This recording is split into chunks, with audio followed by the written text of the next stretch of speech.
Hi everyone, it's Louisa Deasey here. I wanted to come in and help you if you are stuck on your story and you just can't seem to get any traction on it. Okay, so this is actually the work of memoir that people don't talk about. This was the thing that really unlocked everything for me when I was writing the pitch, writing the outline, and needed to produce the sample material to get the book deal for A Letter from Paris.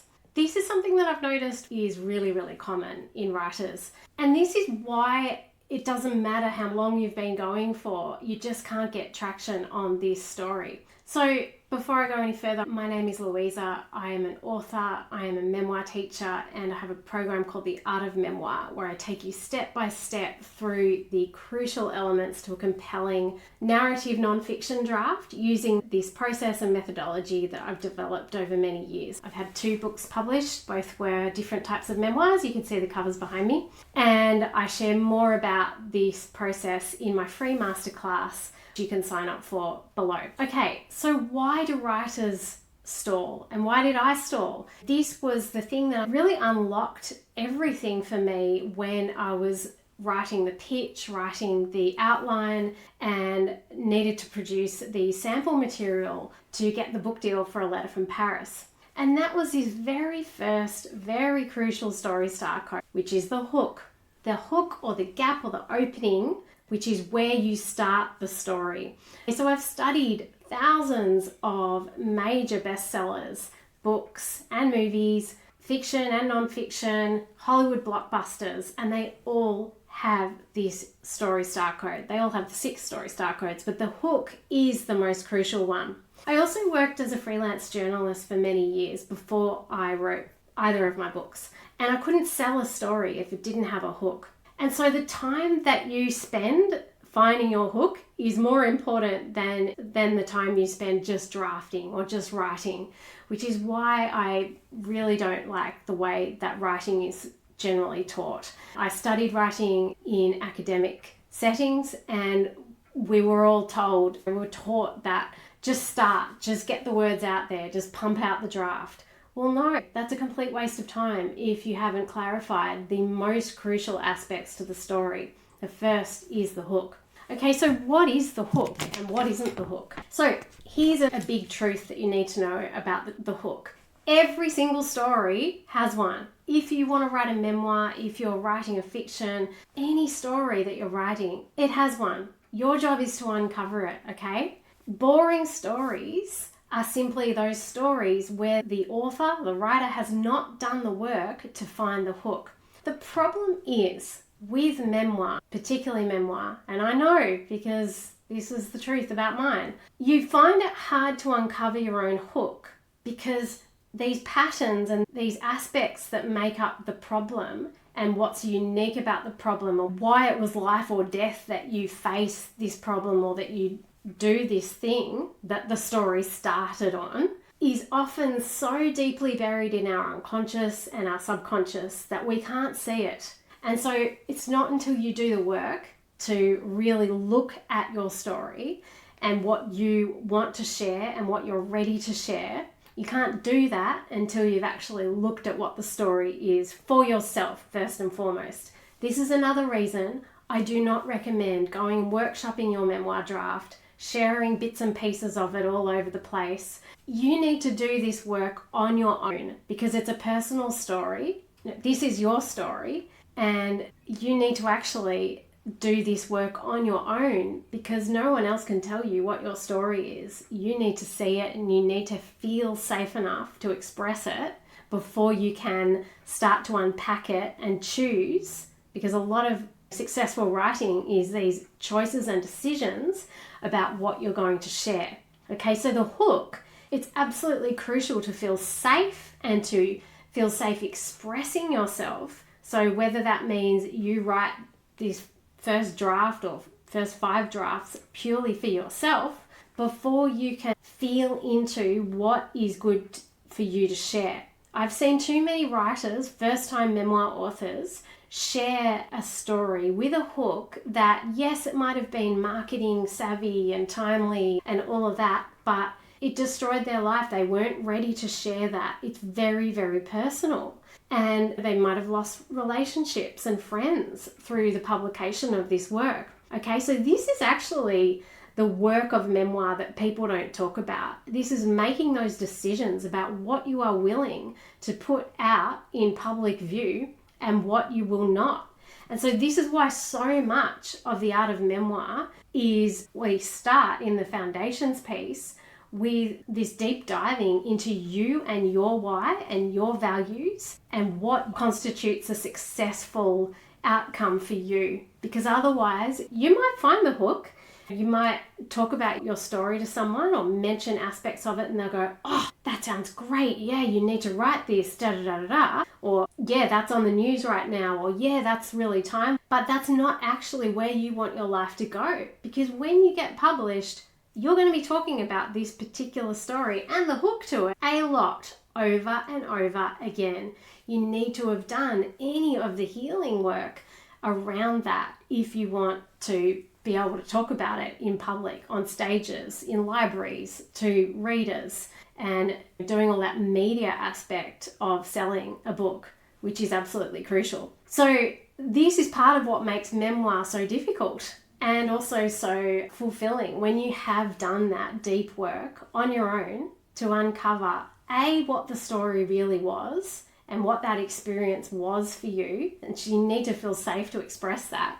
And B, what the real hook was.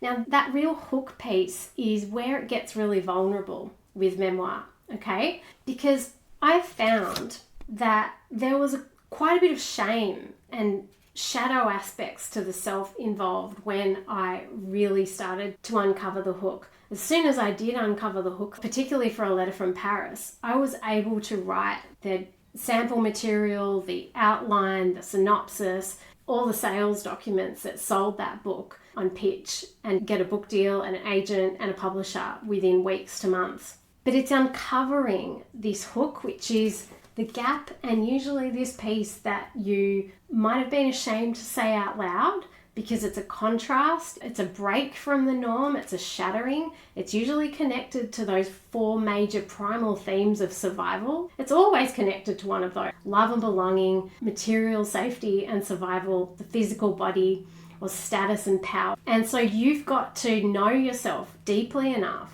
to know what you are willing to reveal and what you are willing to face and explore, and what you want to explore, you know, what excites you about this story, okay? So the other thing about the hook is it's not the major theme, okay? The major theme to your story, that's just the major theme. That's a broad idea of what it's about. So before I uncovered the hook to A Letter from Paris, I might have been talking about it and saying, I found all these letters of my father's in the library, found all these diaries that belonged to my father in the library. It's like, okay, great. And what else? Well, I never knew him. Okay, great. And what else? Well, he died when I was 6 and no one ever spoke about him. Okay, great. And what else? And it wasn't until I just kept asking that and kept asking that, and people were asking me that I had to face up to the fact that it was this buried shame and I wasn't even conscious of it. This story that there was something, that he'd done something wrong. And that was why no one had ever shared this material with me and all of that kind of thing. And that is actually very hard to admit. But the beauty, as I said before, was as soon as I did admit it and I found that hook and I was like, that's the hook. I never knew him. And I was told the complete opposite.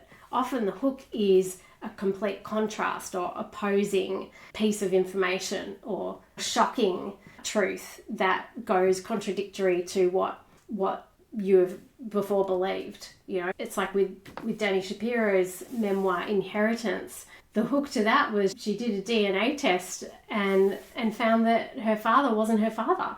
There you go. There's the beginning of the story. Her father was not her real father, and she wasn't even the nationality that she thought she was.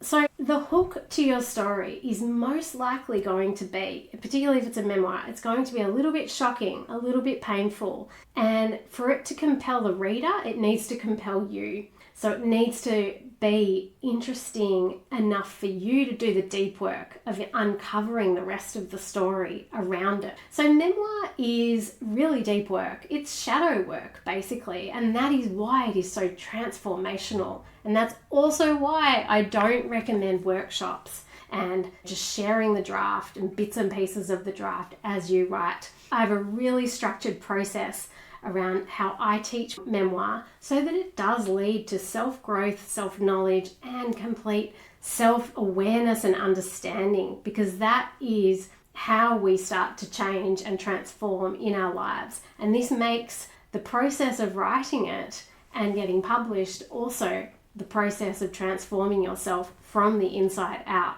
It's a psychotherapeutic process at the same time that it is learning about story structure and what sells stories and what compels people. Because at heart, we read stories to know what it is to be human, and we share stories to express what it is to be human, and we're here to connect. And that is why if you share your book and you get published, the better it sells, the more people it's going to connect with. So you need to be deeply connected before you start sending stuff out. You need to know yourself before you start sharing material from your memoir. And I don't mean on a superficial level. I mean knowing these parts and pieces of your story, usually which form the hook, and you may not have shared or said out loud or articulated or even brought into your awareness before, that are going to unlock that key, that opening, that door to the beginning and the entry point of your story. And this is what makes it more compelling and more engaging and more like people just want to know what happened next. It grips people. When I finally uncovered the hook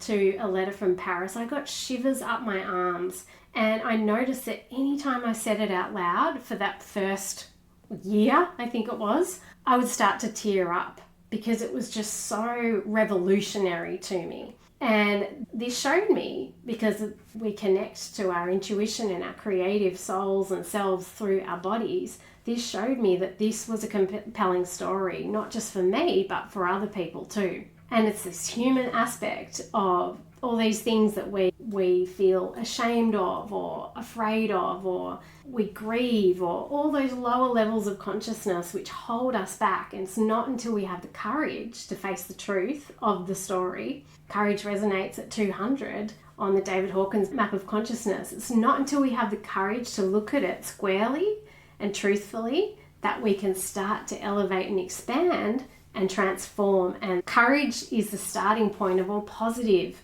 constructive growth. All those levels below it, shame and fear and anger and those things that keep you hiding the story and afraid to look at it and afraid to share and afraid to express yourself, they're destructive forces. So the better you can feel safe to look at your story honestly and express it honestly, quietly and on your own if need be, particularly at the beginning of the drafting process, the better it will be for you and your personal transformation and your self-growth in crafting this work and making it as good as it can be. I hope this has been helpful, and if you would like to know more about the art of memoir, I will link to where you can sign up for my free masterclass where I take you through foundational aspects to the program below this video.